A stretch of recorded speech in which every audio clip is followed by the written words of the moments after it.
ఒక పక్కన ఆస్తిని సృష్టిస్తూనే ఇంకో పక్కన లక్షలాది మంది నిరుద్యోగ యువకులకి ఉద్యోగ అవకాశాలు కల్పించాలని మేము తాపత్రయపడి పనిచేస్తా ఉన్నాం. ఇందులో మా స్వార్థం కానీ లేకపోతే మా మంత్రివర్గ సహచరుల స్వార్థం కానీ లేకపోతే ముఖ్యమంత్రి రేవంత్ రెడ్డి గారి స్వార్థం కానీ వ్యక్తిగతంగా దీన్ని వాడుకునేది లేదు. ఈ రాష్ట్ర యువత కోసం, రాష్ట్ర ప్రజల కోసం వాడుతున్నట్టు ఒక్కసారి ఆలోచించి ఆ రోజుల్లో హైటెక్ సిటీకి ఆనాటి ముఖ్యమంత్రి నేదురుమల జనార్దన్ రెడ్డి గారు, రాజీవ్ గాంధీ గారి ఆలోచన మేరకు కంప్యూటర్ రెవల్యూషన్ ఈ దేశంలో కూడా తీసుకొని రావాలని చెప్పి వారు ఫౌండేషన్ వేసి ఆ తర్వాత వచ్చినటువంటి ప్రభుత్వాలు వాటిని కంటిన్యూ చేస్తే ఇవాళ మనం హైటెక్ సిటీ ఫేజ్ 1, హైటెక్ సిటీ ఫేజ్ 2, ఆ తర్వాత ఫైనాన్షియల్ సిటీ, ఆ తర్వాత నాలెడ్జ్ సిటీ, ఇవన్నీ రావటం వల్ల లక్షలాది కోట్ల రూపాయలు ఇక్కడ ఇన్వెస్ట్మెంట్స్ వచ్చినాయి. అవన్నీ ఇన్వెస్ట్మెంట్స్తో వచ్చినటువంటి సంస్థల వ్యవస్థల ద్వారా లక్షలాది మంది నిరుద్యోగ యువకులకి ఈరోజు హైదరాబాద్లో ఉద్యోగ అవకాశాలు దొరుకుతున్నాయి. వాళ్ళ వెనుక ఆ రోజుల్లో మరి వీటన్నిటిని ఆలోచించకుండా వదిలేసిపోయి ఉంటే ఈరోజు మన పరిస్థితి ఏంది? ఇవాళ హైదరాబాద్ గ్లోబల్ సిటీగా మారింది. హైదరాబాద్ నగరంలో పెద్ద ఎత్తున లక్షలాది మంది ఉద్యోగ అవకాశాలు దొరుకుతున్నాయి కదా. రాష్ట్ర వ్యాప్తంగా అనేక ప్రాంతాల నుంచి నిరుద్యోగ యువత హైదరాబాద్కు వచ్చి ఉద్యోగ అవకాశాలు ఎత్తుకునేది. దీన్ని మనం ముందుకు తీసుకొని వెళ్ళాలి కదా. ఎవరో ప్రైవేటు వ్యక్తి చేతుల్లో పోయిన 400 ఎకరాలు కాపాడి అక్కడ కూడా ఇటువంటి సాఫ్ట్వేర్ ఇండస్ట్రీకి సంబంధించినటువంటి మన నిరుద్యోగ యువకులకి చదువుకుని యూనివర్సిటీస్ నుంచి చదువుకొని బయటకు వచ్చేటువంటి నిరుద్యోగ యువకులకి మంచి ఉద్యోగ అవకాశాలు దొరికేటట్టుగా ఒక ఇంటర్నేషనల్ సంబంధించినటువంటి సాఫ్ట్వేర్ ఇండస్ట్రీస్ తీసుకొచ్చి అక్కడ ఏర్పాటు చేయడం కోసం ప్రయత్నం చేస్తే వాళ్ళందరికీ మళ్ళీ ఉద్యోగ అవకాశాలు వస్తాయి కదా అని ఆలోచనతో మేము చేస్తున్నాం తప్ప వేరే ఆలోచనే లేదు ఇక్కడ మాకు. మేము చేసే ప్రతి పని రాష్ట్రానికి ఆస్తులను ఎట్లా సృష్టించడం, సంపదను ఎట్లా పెంచడం, తద్వారా ఈ రాష్ట్రంలో ఉన్న నిరుద్యోగ యువకులకి ఉద్యోగ అవకాశాలు ఎట్లా కల్పించడం అనేది తప్ప వేరే ఆలోచన లేదు.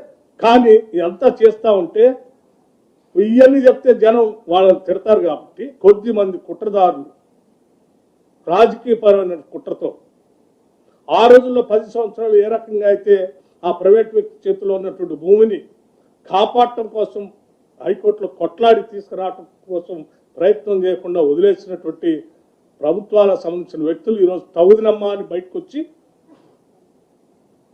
ఇవాళ పెద్ద ఎత్తున యూనివర్సిటీ భూములన్నింటిలో యూనివర్సిటీ భూములు, ఇది వాస్తవాలు చెప్పాలి, ఇది యూనివర్సిటీ భూములు కాదు. ఇది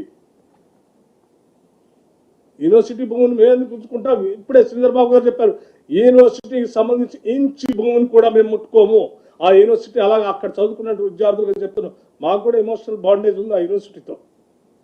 ఈ యూనివర్సిటీ ఎదగాలని, పెరగాలని, అక్కడ విద్యార్థులు బాగా చదువుకోవాలని, అక్కడ చదువుకున్న విద్యార్థులందరికీ బయటకు వస్తే ఉద్యోగ అవకాశాలు దొరకాలని మేము బలంగా కోరుకుంటున్నాం. చదువుకొని ఉద్యోగాలు లేకుండా బాధపడకూడదని కదా ఆలోచన చేసేసి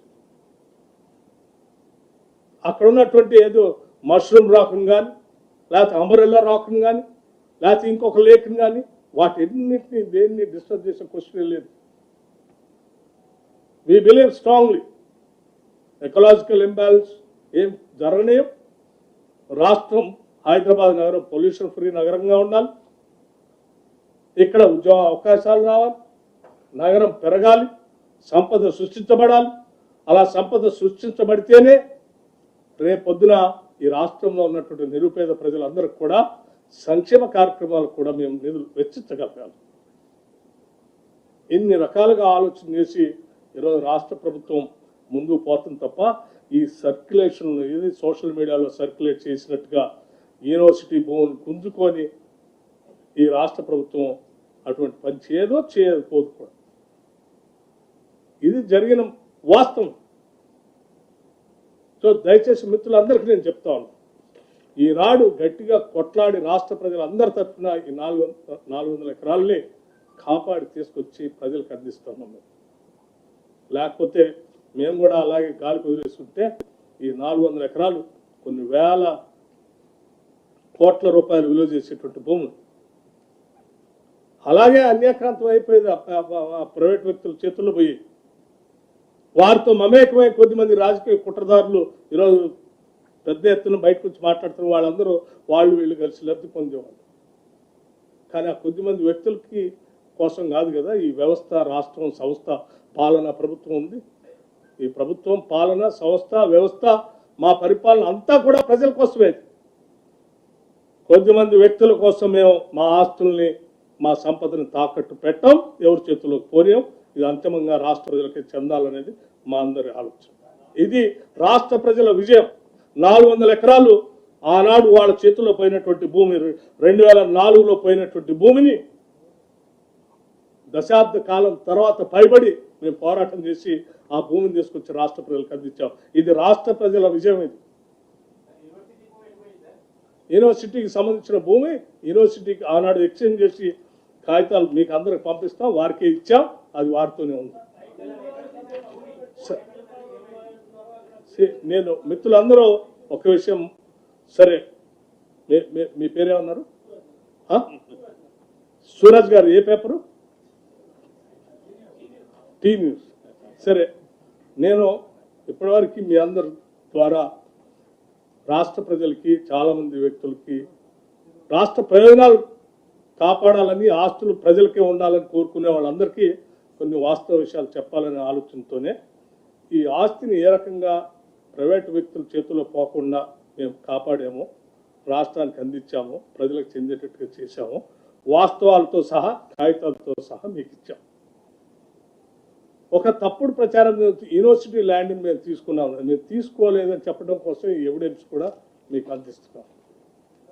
in exchange of this land, అక్కడ ఇచ్చిన ల్యాండ్ సంబంధించిన సమాచారం కూడా ఇందులో ఉంది, అది కూడా ఇస్తా ఉన్నాం. సో దయచేసి మీ ద్వారా, విఘ్నులైన మీ ద్వారా రాష్ట్ర ప్రజలకు తెలియాలి, దేశానికి కూడా తెలియాలి. నేను మీ అందరూ రిక్వెస్ట్ చేస్తున్నా, కొట్లాడి కొద్దిమంది ప్రైవేట్ వ్యక్తుల చేతుల్లో పోయే వేల కోట్ల ఆస్తిని ఈ రాష్ట్ర ప్రభుత్వం ప్రజల కోసం పోరాటం చేసి తీసుకొచ్చిందనేటువంటి కనీస వాస్తవ విషయాన్ని మీరు ప్రజలకు తెలియదు. అమ్మా ఏది నేను మాట్లాడిన తర్వాత మళ్ళీ మీ క్వశ్చన్ ఏదైనా ఉంటే నేను మిగతాది క్లారిఫై చేస్తాను. సో నేను మీ అందరికీ ఒకటే రిక్వెస్ట్ చేస్తున్నా, మీరందరూ కూడా చాలామంది నిరుద్యోగ యువతీ యువకుల కోసం పెద్ద ఎత్తున ఈ హైదరాబాద్ నగరంలో ఉద్యోగ అవకాశాలు రావాలని మీరు కూడా కోరుకుంటున్నారు. వాళ్ళందరి తరఫున మీరు కూడా పోరాటం చేశారు. భవిష్యత్తులో వాళ్ళందరికీ మంచి ఉద్యోగ అవకాశాలు వచ్చే విధంగా రాష్ట్ర ప్రభుత్వం చేస్తున్నటువంటి ఈ కార్యక్రమాలు, వాస్తవ విషయాలు ప్రజల దగ్గర తీసుకువెళ్ళవలసింది విజ్ఞప్తి చేస్తాను. Thank you.